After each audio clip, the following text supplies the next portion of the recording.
You're actually getting a foot massage right now. We can't see it. Yeah, that's. Yeah. Did you hear that? Did you hear that, Kat? What? I could use a foot massage right now. I think what we have here in Hollywood is high art. It's Party time, Margot! Last night we spoke about the musicality of the chaos and everything like that, and I'm just curious, when you're stepping into everyday life situations, are you picking up on the rhythm of things? Are you, like, I'm sure there's like the hum in here and like little noises that you may be finding attuned to? It's a good question. I would say probably no more so than the sort of average set of years. I mean, I guess I was a drummer for many years of my life, and sort of there was a moment where I kind of thought I wanted to be a professional drummer, and then sort of came to the rude awakening that I didn't quite have what it took to do that. But so I think I've always, ever since then, I have that sort of part of me that is always drumming, for lack of a better word, wherever I am. Sometimes it's the sort of fidgeting in rhythm, or sort of, when I was a kid, annoying teachers by all the, kind of inadvertent banging on tables without even realizing it, that kind of stuff. So, but I think, now that I'm not really drumming that much anymore and more just, making movies, I think it does even just subconsciously sort of seep into that at the very least, just always thinking in terms of rhythm and meter and tempo, whether it's writing or shooting or and maybe most of all editing. Yeah.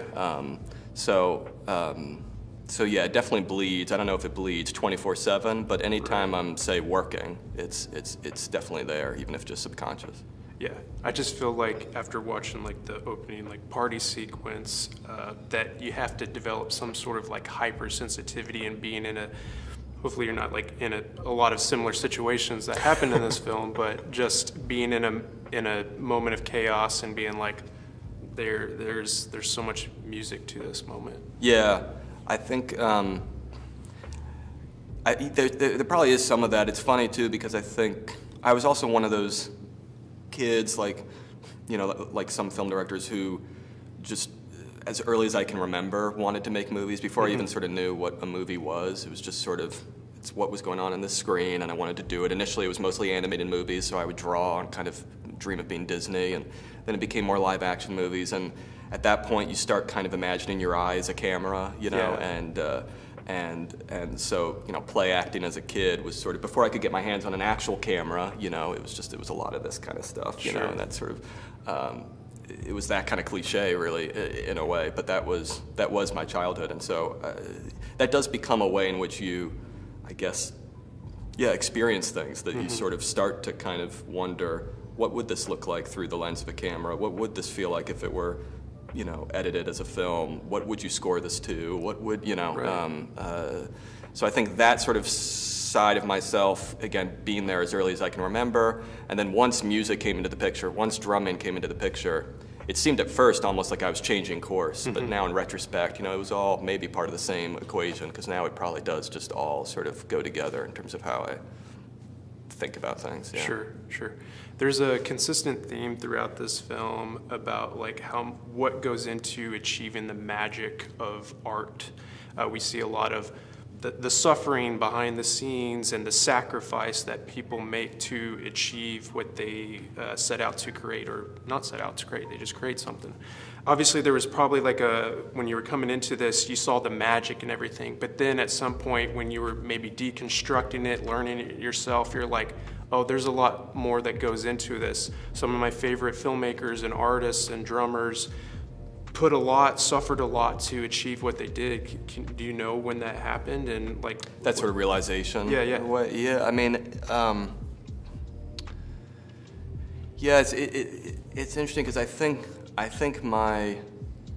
even though, again, movies sort of came first for me, I would say my most sort of visceral, like, first kind of conceptions of like the price of art, let's say, the sort of suffering behind it, was through learning about musicians. I don't know, maybe it's something about the solo thing of a musician, where it just all becomes a little more easier to grasp. So just Charlie Parker being this kind of all-time example, of someone where you sort of look at them and go, if they had had a happier life story, would the music be as exquisite as it was? You know, could you have a happy Charlie Parker, sort of well-adjusted, lives a long life, no drug problems, etc., and have the music he created be just as good?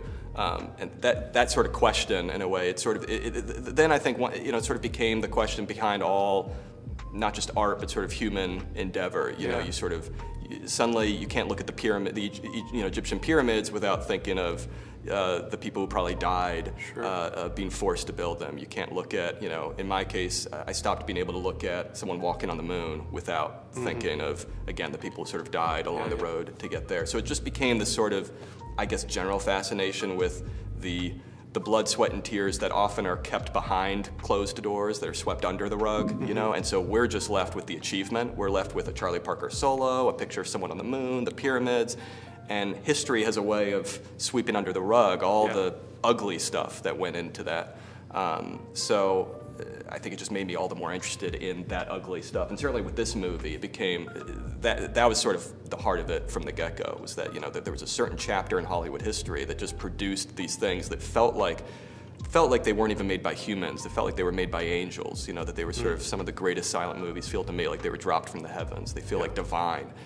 And yet, they definitely were made by humans, not always the most perfect humans, not always the most commendable human behavior, and it's all inextricably linked with this sort of ugliness and the sordidness and the darkness and the heartbreak that, you know, that's sort of part and parcel of the machine of Hollywood, you know. And so how do you reconcile those two things at the same time became sort of a core question for me. Yeah.